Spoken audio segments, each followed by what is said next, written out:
సమస్యల కోసం వచ్చిన రైతులను ఇబ్బంది పెట్టకుండా వెంటనే పనులు నిర్వహించాలని కాంగ్రెస్ పార్టీ నాయకులు వెల్దుర్తి తహసీల్దార్కు విజ్ఞప్తి చేశారు. శుక్రవారం ఇన్ఛార్జి తహసీల్దార్ శ్రీనివాస్ను మర్యాదపూర్వకంగా కలిశారు. తహసీల్దార్ బదిలీపై వెళ్లగా ఇన్ఛార్జిగా బాధ్యతలు తీసుకున్న శ్రీనివాస్తో సమస్యలపై చర్చించారు. వివిధ సమస్యల కోసం వచ్చిన ప్రజలకు ఇబ్బంది పెట్టకుండా పనులు వెంటనే పూర్తి చేసి వారికి న్యాయం చేయాలని విజ్ఞప్తి చేశారు. ప్రజా సమస్యల పరిష్కారం కోసమే కాంగ్రెస్ ప్రభుత్వం కృషి చేస్తుందని పేర్కొన్నారు. ఈ కార్యక్రమంలో కాంగ్రెస్ పార్టీ జిల్లా నాయకులు నరేందర్ రెడ్డి, తాజా మాజీ వైస్ ఎంపీపీ సుధాకర్ గౌడ్, రాష్ట్ర ఫిషర్మెన్ కార్యదర్శి తలారి మల్లేష్, సొసైటీ డైరెక్టర్ కృష్ణ గౌడ్, శేఖర్ గౌడ్ పాల్గొన్నారు.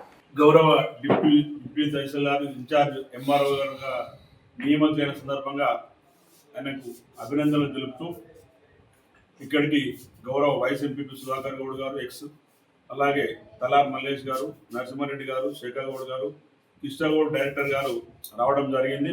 ఇది మాకు శుభసూచకం. ఎందుకంటే రైతులను ఇంతకుముందు గత కొన్ని రోజులుగా రైతులు కొంచెం ఇబ్బంది పడ్డారు.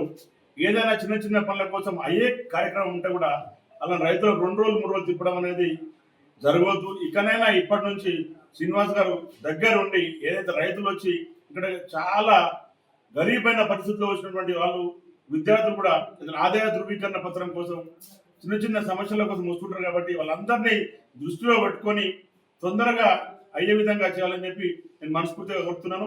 మీరు మంచి పని చేస్తూ ఇక్కడనే ఎదురుతున్నే శాశ్వతంగా 2-3 సంవత్సరాలు కూడా ఉంచుకోవాలని చెప్పి మేము నిజంగా అందరం కలిసి కోవడం జరుగుతుంది. ఎంఆర్ఓ గారు, వెల్దుర్తి ఎంఆర్ఓ గారు మరియు బదిలీ అయిన సందర్భంగా మరియు డిప్టీ ఎంఆర్ఓ గారికి ఇన్ఛార్జి ఎంఆర్ఓగా ఇవ్వడం చాలా సంతోషకరం.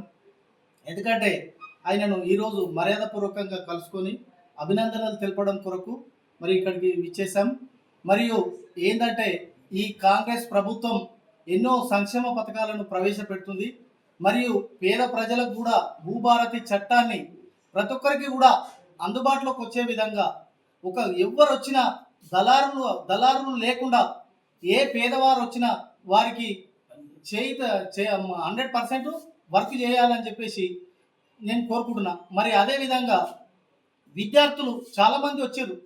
గతంలో ఎన్నో ఇబ్బందులు పడ్డారు. ఇక్కడ వచ్చి విద్యార్థులు కూడా వాళ్ళకు ఏవి సర్టిఫికెట్ల కొరకు ఇన్కమ్ సర్టిఫికెట్ కానీ, క్యాస్ట్ సర్టిఫికెట్ కానీ, లోకల్ సర్టిఫికెట్ కానీ వాటికి వచ్చి కూడా మరి మేము కూడా ఎన్నోసార్లు వచ్చినాం, చెప్పినాం, అయినా అంతా మార్చుకోలేదు ఎంఆర్ఓ గారు.